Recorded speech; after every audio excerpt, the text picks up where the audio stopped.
BizQuick podcast hits on the struggles and advantages of being an entrepreneur. It's for anyone who's made the commitment to burn the boats and not look back. Are you a busy entrepreneur or small business owner trying to do it all?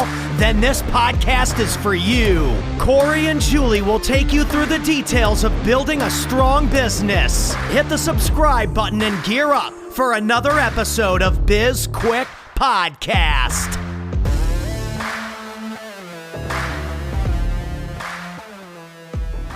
All right, everybody, let's get excited for today's show. Let's try that again. Let's get excited for today's show.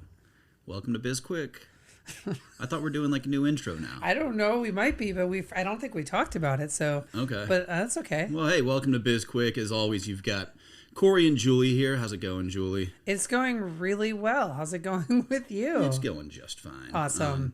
Today's show is going to be exciting for us. We've got Matthew Diemer. He is running for Congress in Ohio's 16th District. He's a small business entrepreneur, podcast host, and we're going to talk to him about, I guess, the role of government in small business. Yeah, I thought you were going to call him a pothead. I thought that's where you were going instead of podcast. Well, but I don't know. He might be. We don't know what happens in Ohio.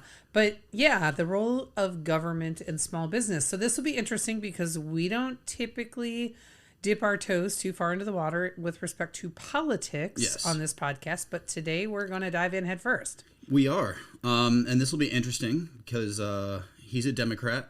We are not. Yes, but the like from everything that I've read, there's so many things that we can agree on, and he's got the same message, which a lot of politicians have, is that I'm going to be a nonpartisan and I'm going to unite Washington and whatever. And obviously, you don't want to vote for somebody who says the opposite of that. But that's one thing that I'm definitely going to want to get into is what is he going to do to actually get to reduce the divide? Yeah.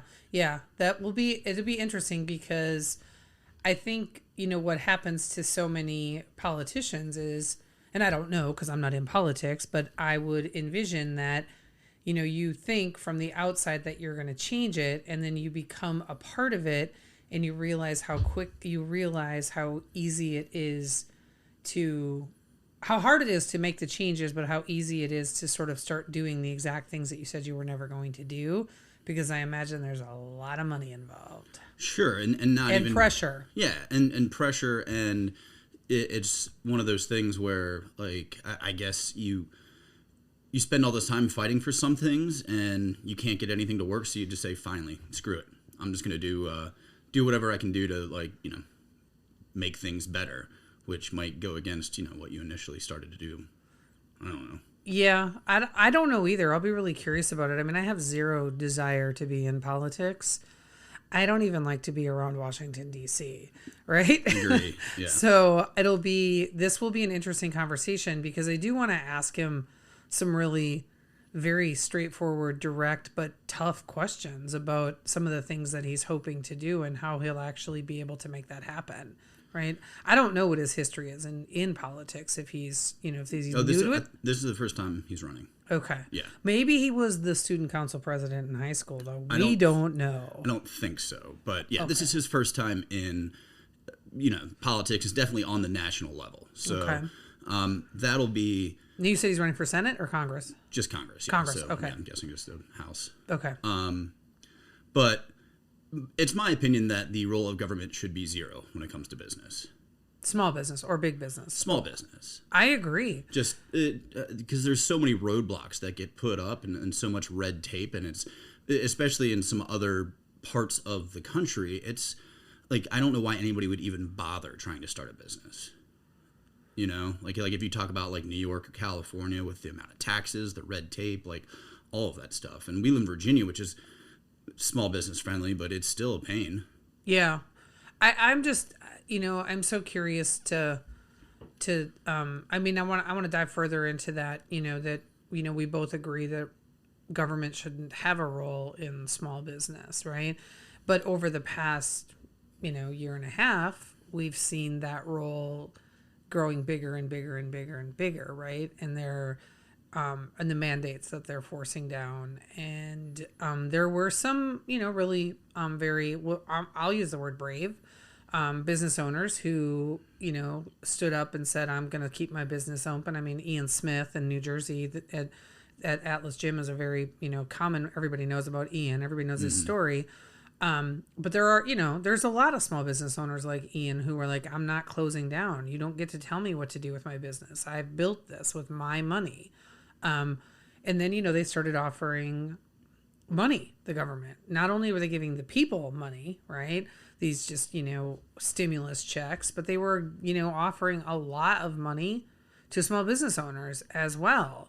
And I would imagine that, on some level, so this money is to keep you afloat, but also do you think they got better compliance from people after they gave them money? Oh, definitely. Yeah. And it's kind of like the whole extortion of government in reverse, because now, I agree that there should be some regulations, obviously. Opening up a restaurant, going to restaurants, yes, the health department should exist because we don't want, gross restaurants out there. Like people, there are gross restaurants. I know, but there needs to be some sort of, We don't want everybody getting E. coli every time they eat at a salad bar. Exactly. But there's a certain point where it's too much. So it's like, okay, make sure everybody's being safe. And they're like, yeah, but we're going to go just a little bit further and a little bit further. And they never step back, Yeah. And that's the thing that always bothers me. And I say it's like extortion because if you want to get a health permit, you have to pay a $40 fee. And if you want to, then you have to fill out another form, that's another $40. And then you have to fill out another form, that's another $40. And then you have to go to ABC, and then you have to go and it's just on top of it, it's just compounds. And everybody in government, they just want their piece. They're like, right. Oh, well, how can we tax these people? It's like what's going on with crypto right now, where like people are like, oh, well, you should be concerned or whatever. And I was like, well, the government's going to find a way to get their dollars out of it. Well, they have. It's coming in the next bill. The bill that just got passed, but different story. So another, quick question though, before we, bring our guest on is if we don't think that, we both agree that government really shouldn't have a role or a significant role with small businesses. On the other side of that coin, how do you feel about small businesses that are making up their own mandates or rules in terms of like all of my employees have to be vaccinated you have to be vaccinated to work here. You have to have a vaccination to eat at my restaurant. Like, how do you? If it's not breaking a law, I'm all for it. Okay. I just wanted to see where you stood on that. Yeah. Where they're issuing the very clear lines are being drawn on vaccinations. But that's the way that you should be able to run your business how you want to run your business. If you're not breaking any laws, if you're not hurting people. Yeah, you can do whatever you want. I agree. It's really no different than, if you're a small business owner and you opt not to drug test your employees. Yeah, exactly. Do it. And I smoked for many, many years. Cigarettes. Yes. And I quit, and I was still angry when they said, oh, well, we're going to just outlaw smoking in restaurants or whatever. And I'm like, well, you can't tell me that I can or can't smoke. It's still legal to smoke cigarettes. If you want to outlaw cigarettes, go right ahead. But telling me that I can't do that in my own business is kind of ridiculous, in my opinion. They're like, oh, well, it's for the protection of your staff or whatever. Well, they can go work at a place that doesn't allow smoking, in my opinion. Yes. All right. Well, let's wrap up and we'll bring Matthew on. I'm looking forward to this conversation. Hey everyone, we wanted to take a quick break to tell you all about our friends over at Podmatch. It's like a dating app, but for podcasts. This is a service we use to connect with potential guests for our show, and we connect with other hosts to be a guest on theirs. If you're an aspiring podcaster, have a podcast, or have something you want to share, head on over to podmatch.com/signup/bizquick or click on the link in the show notes to get started. All right, everybody, welcome back to the show. We've got Matthew Diemer here from Ohio, and he's going to hopefully answer all of our questions about the role of government in small business. But before we jump into that, Matthew, welcome to the show. How you doing? Thanks for having me. Yeah, thanks for being on. Thanks for joining us. You're our first politician. We normally avoid politics on our show. Don't leave me a politician. How come on now? All right. Well, hey, let's start right there. Why don't you want to be called a politician? because I'm a dude that's running for office because I think I can make a change, and I think that a person like me is needed right now. I think a politician, one, bad connotation, and two, it's somebody who, I don't know, just politics, and I'm just one to go out and represent the people. All right. So small business is very, very near and dear to our hearts, right? Obviously, we are small business owners and we focus exclusively on working with small business owners. That is our client. That's our core base, and we support them in every way we possibly can. So you're running for office and wanting to be in Congress. That is a big, like, the reason we were so interested in having on our podcast is because of your stance on supporting small businesses as well. So can you talk to us a little bit about how the two sort of married up for you in terms of realizing that this was the direction you needed to go to make big change for small business owners? Well, first, I'm also a small business owner, a two-time small business owner. My first small business was acquired. My second small business is my LLC that I make a daily news show from by Decrypt Media. And so those are my two small businesses. But I think that we always heard the same, I guess, narrative over the past decade or more, that, oh, there's nothing we can do, right? Oh, it's Home Depot, so we can't protect the small hardware store on Main Street, or Walmart and Target. Oh, there's nothing we can't do. We can't protect the mom and pop shops, or, oh no, all the Chipotles. We can't protect the small business restaurant over there. But during COVID, we saw a conscious change. We saw people drive out of their way, do whatever they could to put money into their small businesses, because they saw that was important to not only to their communities, but to the livelihoods of the people within their communities and the small business owners. I mean, myself, and you guys probably did too, because you are all about small businesses. I drove an hour sometimes just to go to the restaurants that I wanted to put my money into. And I tipped on, it was a takeout. I don't care what it was. 20% was minimum at that time, and up. You know why? Because it was important. So we saw a conscious shift in America that wanted to protect our small businesses. And I think that that's very, very important. So part of my platform running for Congress is to make sure the mom and pop stores stay open. And we encourage people to open stores. And that goes into, and I'm sorry, I'm going a little bit long here, but that goes into, putting dignity back in the trades. Make trades sexy again. If you're, whatever your career path, if you want to be a plumber or a landscaper or a chef, make sure that we know that there's dignity there. Make sure that we understand that you're part of the community, and then encourage you to, go out and do what you need to do to, provide for your family.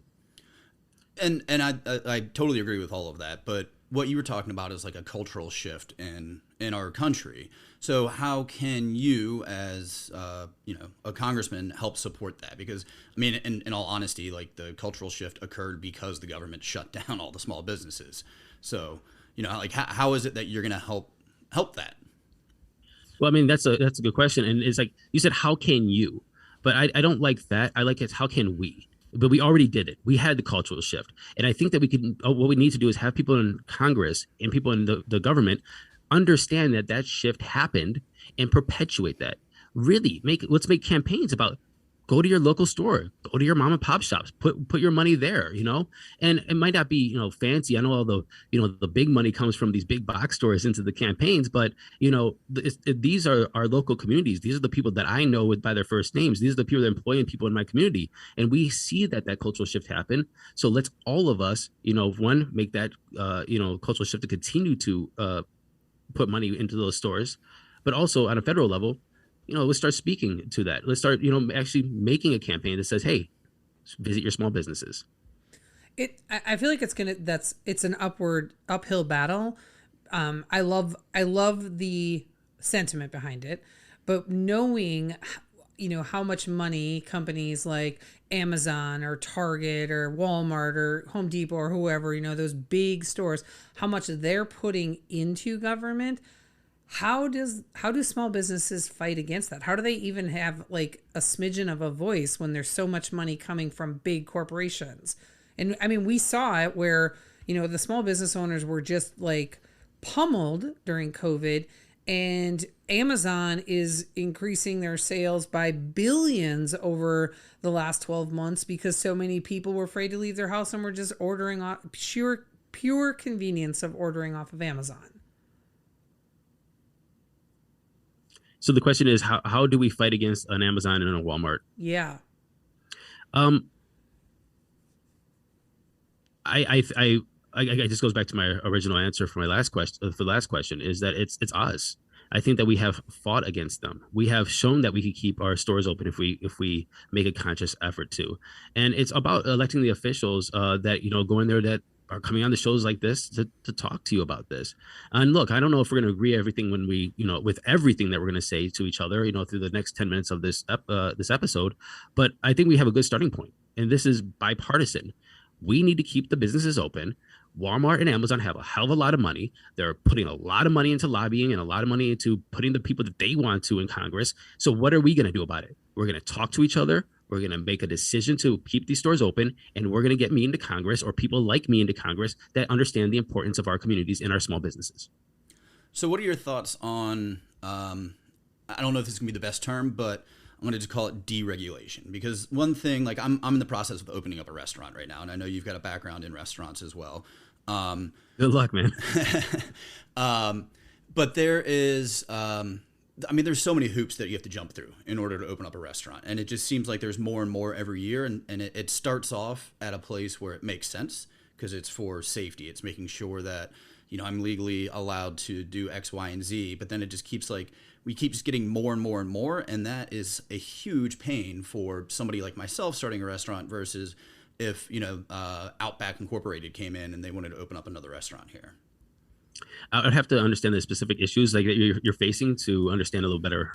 Well, it's all of the forms that you have to fill out, which, whatever, that's fine. But then there's like this circular logic in terms of me being able to get my business license, my alcohol license, and my health department license, that I can't get one without the other. And it's the same way around. And they don't seem to care. They're like, well, you figure it out. And I'm like, well, if I can't get my ABC license until I have my health permit, but I can't get my health permit until I get my business license, and then the business license I can't get until, there's all of these things where I'm just like, well, I don't even know what I'm supposed to do first, that I don't know if I can talk to your specific situation, but one thing I have in the plans for when I go into Washington is and especially here in Ohio 16, is I want to put the entrepreneur aspect into trade schools, and I want to make sure that we have a framework of people to understand how to open businesses. Look, I think that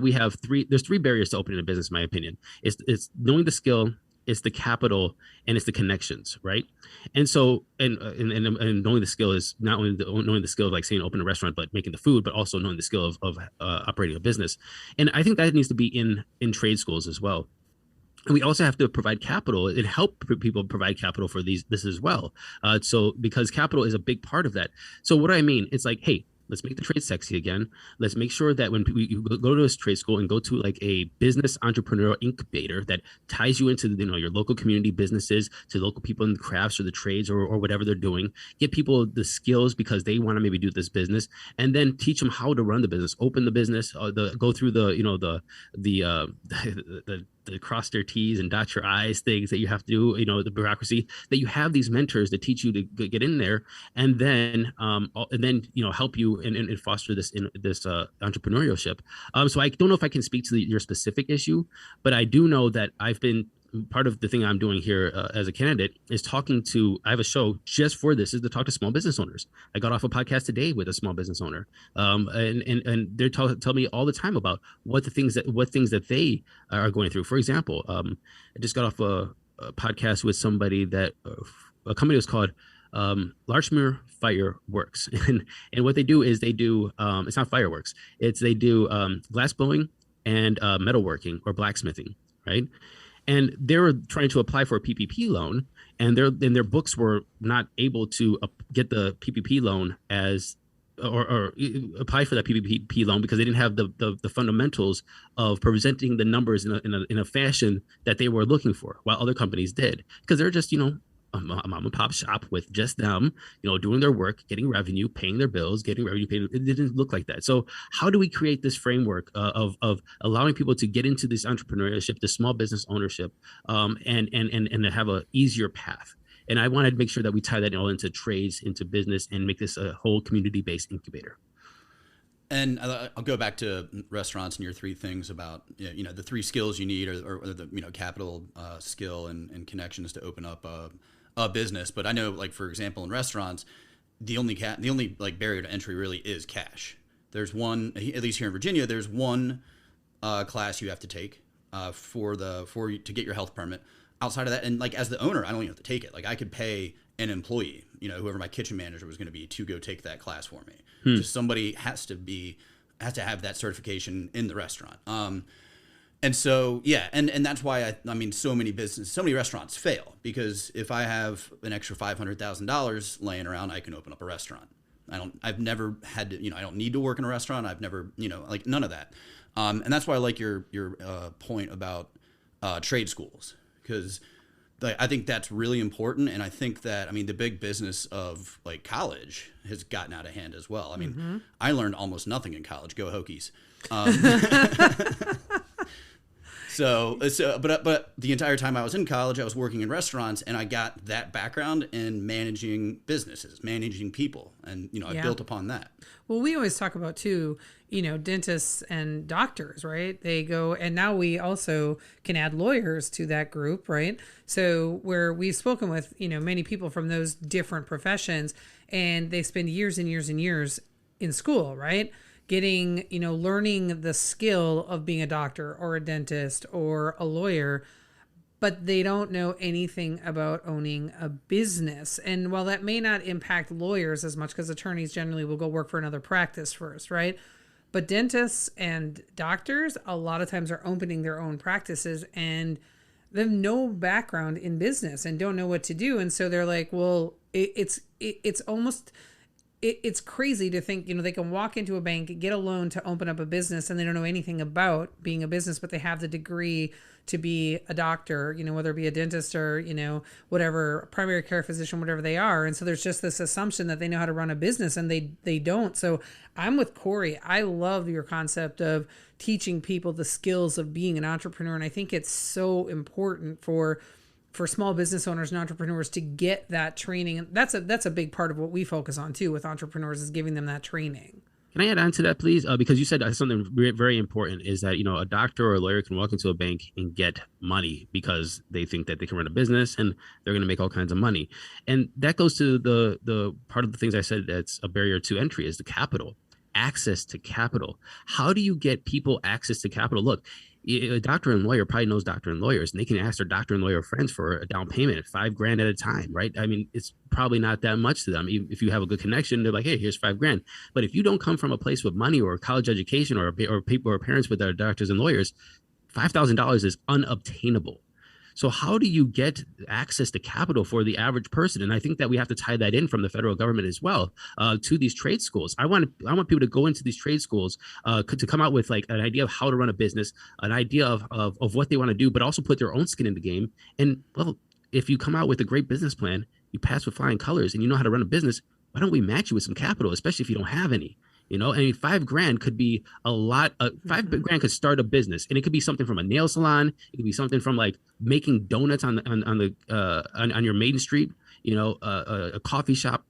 But why would we stop entrepreneurs and the innovation and the American spirit, if you will, from stopping because of that barrier of access to capital? And everybody should have it. So I want to ask a question, and this might be going a little too political or a little too dark, but do you think that there is an overall movement inside of government to start to eliminate or minimize the number of small businesses that exist? I don't know, but it sure feels that way. Okay. So there's a conspiracy theory that we could say, yeah, of course, they're trying to deliberately, but look, we should be going the opposite direction. We should be looking at every small business and understanding how we support them. And also, we should redefine what a small business is. Look, when I talk about a small business, I'm not talking about, if you Google small business and what is classified as a small business right now, it's something like, I don't know, $32 to $35 million a year in revenue. That's not what I'm talking about when I'm talking about a small business. I'm talking about the corner shoe store that, they're making $200,000 a year in revenue, paying a couple of employees, and they're taking home, 50 grand as the owners a year.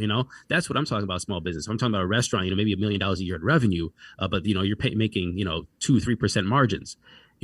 That's what I'm talking about. Is people that I'm talking about small businesses. So let's redefine small businesses. Let's redefine the conversation, and let's go in there as communities and focus on those businesses, because look, your community is not going to be anything without those local shops. Yeah, we define small business the same way. Yeah, and I mean, just in my own personal experience. So 2019 went in to talk to a bank about getting an SBA loan. I had to have a pretty significant amount of cash on hand in order to get the loan, but I was also asking for like $800,000. So I had to come up with 10% of that plus some other fines and fees and whatever else that they're going to require. But it's still, I mean, a lot of money to have just to take out a loan. And I'm going in there with years of experience, years of knowledge, like, a proven track record. I've got an actual business plan. Like, I've got everything that you should need, and I'm still, after the pandemic started, the answer I always got I'd go back and just talk to the bank just to see what was going on. And it's like, I want to start a restaurant. And it's the same response you gave. Good luck. Yeah, exactly. I want to ask you another question. I want to pivot the conversation just a little bit, Matthew, because I'm very curious about your thoughts on one of the biggest problems facing small businesses. And, we're talking, you're small, these mom and pop shops that you're talking about, small restaurants, things like that, is hiring employees, right? Is a huge problem. And I'm going to say it is the government's fault that there are so many issues with hiring right now, because they're basically paying people to stay home and do nothing. And I'm just curious about your take on how the government has impacted small businesses' abilities to find employees, and what sort of recommendations you give to struggling small business owners when they're trying to find people and they really can't find any help. Small question, huh? You give me a little, just lobbed it to me, right? Yeah. Softball pitch. No wrong answers. Going into the restaurant industry, I listened to a couple podcasts on this, and I know this was my theory about a year ago, is I just want to push back on the pays people to stay home and do nothing. We paid people to stay home, and they had the opportunity finally to, I guess, be introspective and look to find out what's important and find different opportunities and pivot their life or their career or what they do in and day out to something different. So when it comes to restaurants, and look, restaurant work is hard. I was in restaurant work until I was 35 years old, and I came to a point where I was like, I can't do this anymore. I'm not going to do this into my 40s or 50s. I'm not going to, right? I'm 42 right now. So I'm 42 this year, excuse me. So like there's a pivot point. I had to make that decision. And so if I didn't, I was able to make that decision because I had the means to make that decision. If I didn't have the means to make that decision, I would have been plugged into the restaurant industry forever, honestly. And so the government, with what happened here, like it or hate it, gave people the means to look at themselves, look at their situation, look at what's around to maybe make some life changes. So that could be a good thing. Now, when it comes to looking at hiring for small businesses, I think that we have again, that's going back to defining what a small business is. Look, and we also have to talk about we also have to talk about what we expect out of companies and small businesses these days. And that's either livable jobs or livable wages or whatever, or $15 an hour minimum wage or whatever we're gonna say there, right? How does that apply to small businesses? And I think we have to take a critical look of what does that look like to small businesses? What does it look like to Amazon and Walmart? Pretty sure they can absorb that. What does it look like to the mom and pop or local shoe store or the donut shop? We have to really look at that very closely and understand what that looks like. And also, I think we have to look at $15 an hour minimum wage and actually see, is that actually a reasonable number for every state, right? And the way that I look at this is, and I haven't actually made this public, so you guys are getting the first idea of this on record here, is I think that we have to assess living wages in every city, in every state individually. I think that we have to look at the state, and I think that should be a guideline of we have to look at the consumer price index, the consumer price index of rent and electric and food and your phone bill, and Wi-Fi has to be included in there. And we have to say, how much does it cost to live in New York? How much does it cost to live in Los Angeles? How much does it cost to live in Ohio 16, or opposed to Ohio 4 or Ohio 7, right? And then we make wages that look like the cost of a living wage for those areas, because a $15 across the board might not make sense. Does it make sense in New York, $15 an hour?